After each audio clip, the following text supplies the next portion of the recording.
और शुरुआत बड़ी खबर रायपुर से, जहां केंद्रीय गृह मंत्री अमित शाह कुशाभाऊ ठाकरे कार्यालय में चल रही बैठक में शामिल होने के लिए पहुंचे हैं। बीजेपी राष्ट्रीय अध्यक्ष जेपी नड्डा भी मौजूद हैं। संगठन महामंत्री बीएल संतोष भी मौजूद हैं। बीजेपी की दूसरी लिस्ट पर मंथन हो रहा है। आगामी चुनाव की रणनीति पर भी चर्चा हो रही है। ये बड़ी खबर हम आपको बता रहे हैं, जहां रायपुर में ये मंथन चल रहा है।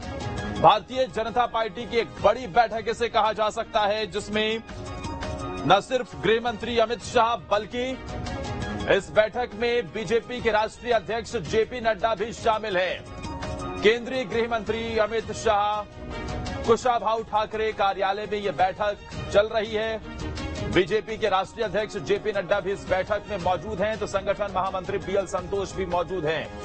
बीजेपी की दूसरी लिस्ट पर मंथन हो रहा है और साथ ही आने वाले चुनाव को लेकर क्या रणनीति होगी उस पर भी चर्चा हो रही है।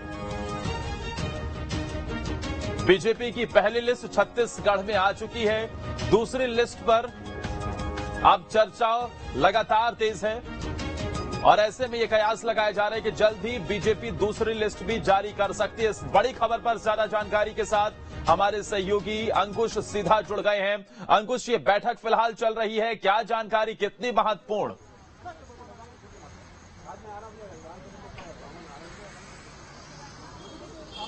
देखिए, 3 पालियों में बैठक हुई और तीसरी पाली जो है बैठक की वो अभी भी चल रही है, जिसमें केंद्रीय गृह मंत्री अमित शाह, भारतीय जनता पार्टी के राष्ट्रीय अध्यक्ष जेपी नड्डा और बीएल संतोष जो है इस बैठक की अगुवाई कर रहे हैं।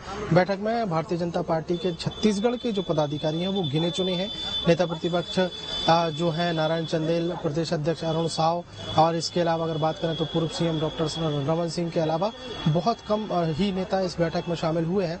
बैठक में कुल मिलाकर आने वाले समय में जो मैनिफेस्टो तैयार होना है बीजेपी का, उस मैनिफेस्टो पर अहम चर्चाएं हो रही हैं। और दूसरी सबसे महत्वपूर्ण बात है कि बीजेपी की जो दूसरी सूची आनी है उसको लेकर खाका तैयार किया जा रहा है। अलग अलग क्षेत्रों से किन लोगों को टिकट दी जा सकती है, कौन से ऐसे कैंडिडेट होंगे जो भारतीय जनता पार्टी की तरफ से चुनाव जीत कर आएंगे, उन तमाम लोगों को नामों पर मंथन किया जा रहा है। इसके अलावा और भी अन्य विषय हैं, जैसे 30 तारीख को पीएम नरेंद्र मोदी का दौरा छत्तीसगढ़ के बिलासपुर में होने जा रहा है, उसकी तैयारियां भी की जा रही। तो काफी महत्वपूर्ण ये विषय है। उन तमाम महत्वपूर्ण विषयों पर चर्चाएं जो है वो लगातार की जा रही है।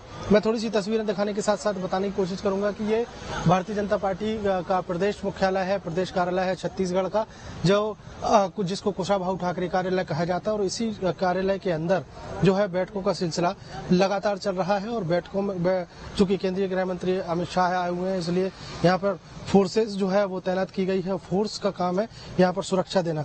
ये मेन गेट है और इस मेन गेट के अंदर भी 2 गेट है, मतलब यहाँ से करीब 500 से 600 मीटर दूर वो हॉल मौजूद है जहाँ जिस हॉल में बैठक चल रही है।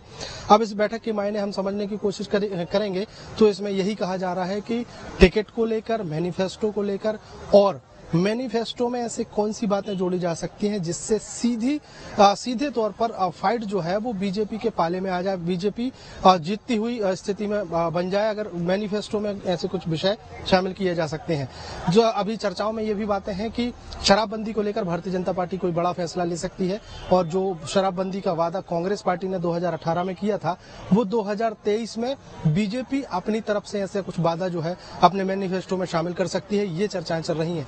दूसरी, धान खरीदी जो छत्तीसगढ़ का सबसे बड़ा मुद्दा रहा है, उस धान खरीदी के मुद्दे पर भी विशेष रूप से चर्चा की गई है कि क्या इस विषय को हम मैनिफेस्टो में शामिल कर सकते हैं। अगर शामिल कर सकते हैं तो किस आधार पर, उसका एमएसपी क्या होगा, कैसे खरीदी होगी, इन तमाम बातों पर चर्चा चल रही है।